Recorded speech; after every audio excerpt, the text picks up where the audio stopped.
sería unos por poco, otros por demasiado. Y una menudencia, con tanto de hipocresía como de ingenuidad. Esas podrían ser algunas de las definiciones que caben a lo sucedido el jueves a la noche.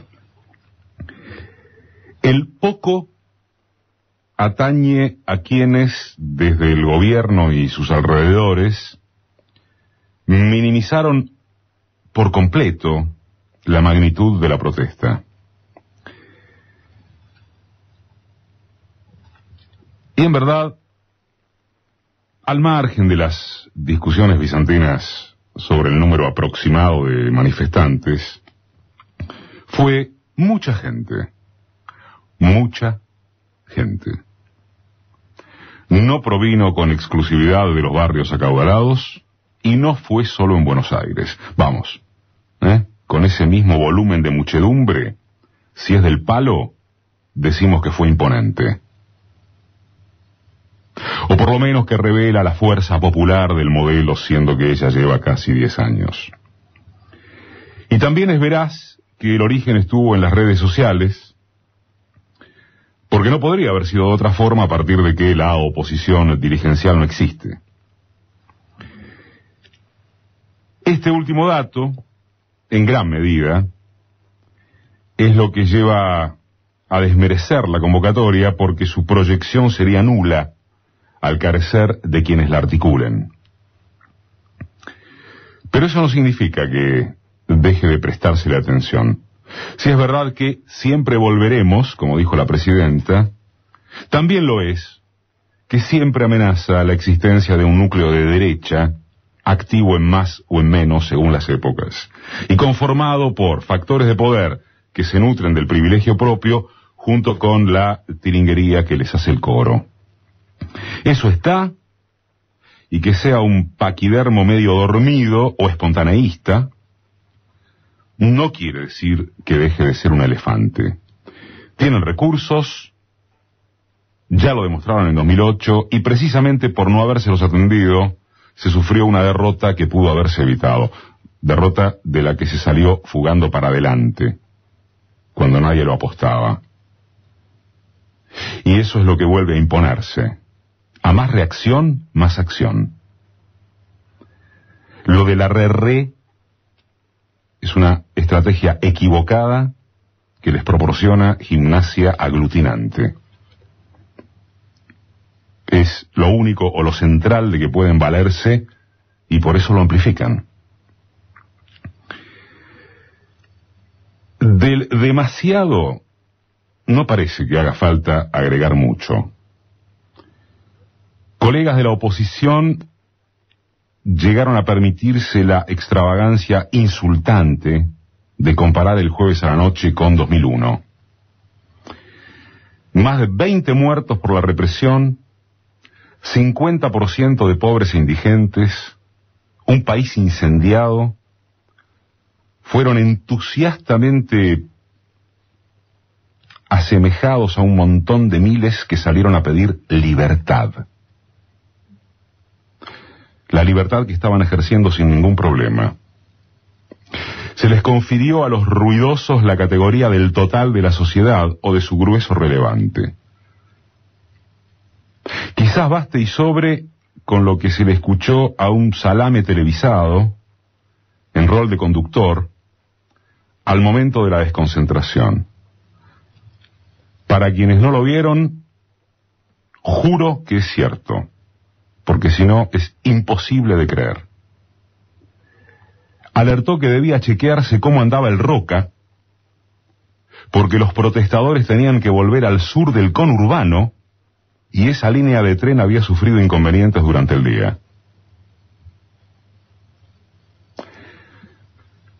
El tipo se pegó un viaje hasta el 17 de octubre del 45. Se creyó que andaba viendo las patas en la fuente de Plaza de Mayo, con las masas indignadas cruzando el riachuelo.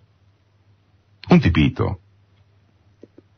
Pero emblematizó la visión de los agentes de prensa que compraron o vendieron estar ante una gesta épica, inolvidable, determinante.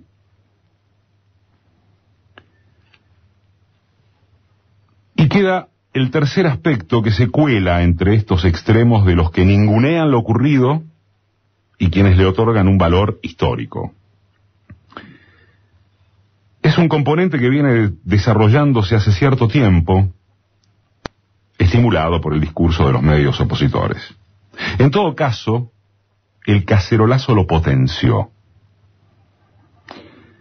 Los reaccionarios orgánicos se valen de él porque es una fachada que les permite predicar sus intereses sin retruque probable, al ser un argumento cuyo mentiz es de altísima incorrección política. Pero también, con certeza, habrá los preocupados legítimos. Por ejemplo, gente agotada o inquieta frente al hecho de espaciar relaciones o directamente perder amistades, porque cada vez que salta lo político, y no hay forma de que no salte lo político por un lado o por otro y más temprano o más tarde, los choques son irreconciliables. Este tercer elemento es eso de la división de los argentinos, de los riesgos de profundizar las diferencias, de fijarnos en lo que separa antes que en lo unificador, de no promover el consenso. Eso de que la confrontación es buscada adrede y no como producto del intercambio de ideas. Eso de que pueblo dividido es sinónimo de sociedad que no avanzará nunca. Eso de que en una democracia no hay enemigos, sino adversarios. Pues bien, uno ya está harto de estas boludeces monumentales y cree que es hora de salirles al cruce, porque de lo contrario se asienta un embuste que impide debates serios. ¿Desde cuándo resulta que la política no es conflicto invariable y progresivo, si es que realmente hay pugna ideológica y no una escenografía institucional de cartón?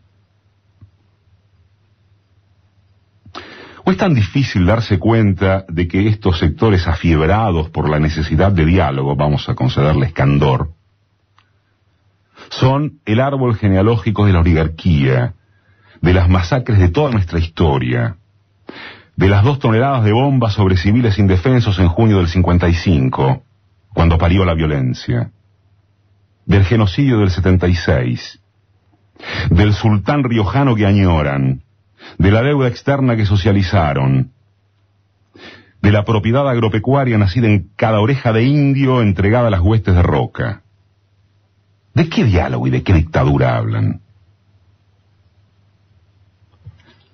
Así que el pueblo fue y es su enemigo, pero para el pueblo deben ser sus adversarios democráticos.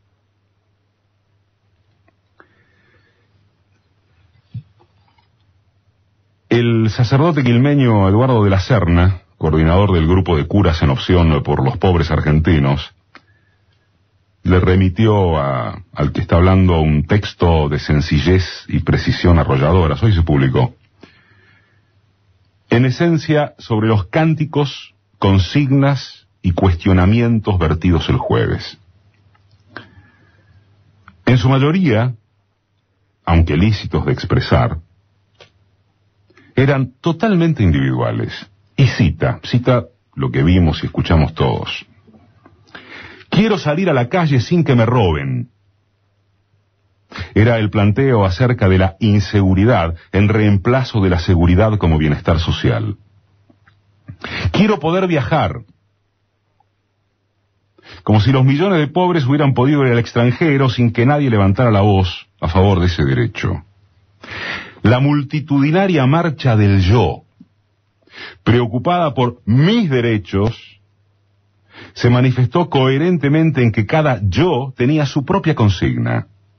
No había un nosotros, un pueblo, salvo en el extraño momento en que se cantó aquello de si este no es el pueblo, que dicho sea de paso, al igual que respecto de haber coreado que el pueblo unido jamás será vencido.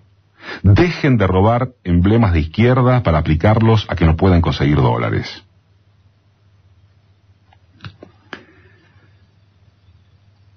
Decía de la Serna, pocas cosas me parecen tan clásicas de la clase media argentina, una parte, por favor, como su amor al yo, el mismo de Sri Sri, el mismo del yo argentino, del no te metás, del por algo será, del en algo andaría. Multitudinarios yoes que pareciera que nunca pueden mirar un nosotros. Hace ya 200 años que estamos habituados a convivir unos y otros. Puerto y pueblo, civilización y barbarie, blancos y negros. De proyectos se trata.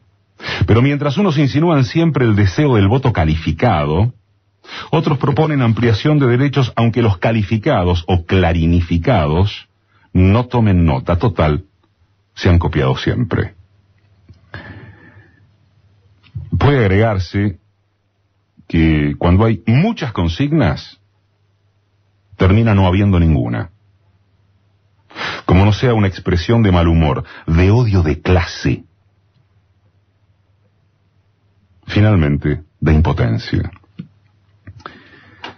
Vamos a terminar este editorial, estas líneas en primera persona, como es de estilo y pertinente a aclarar cuando un periodista, más aún en rol opinativo, se dispone a violar una regla básica de la profesión.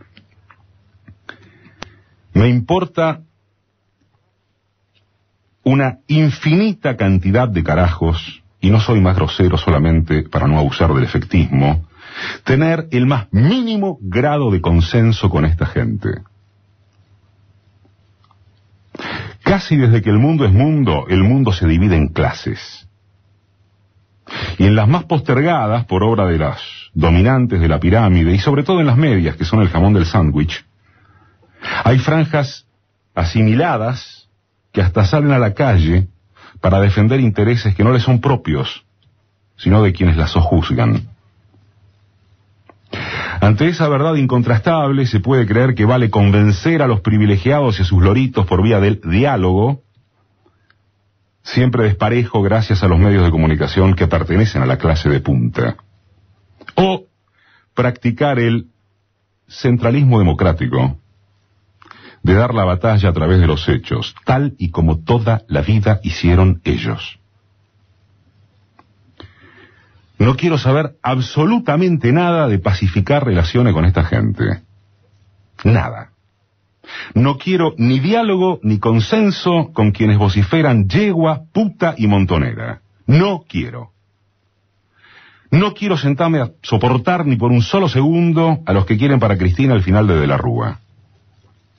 Me repugna que salgan a manifestar los que hace poco más de 10 años canturreaban que entre piquetes y cacerola la lucha era una sola, porque les habían pasado la cuenta de la fiesta de la rata.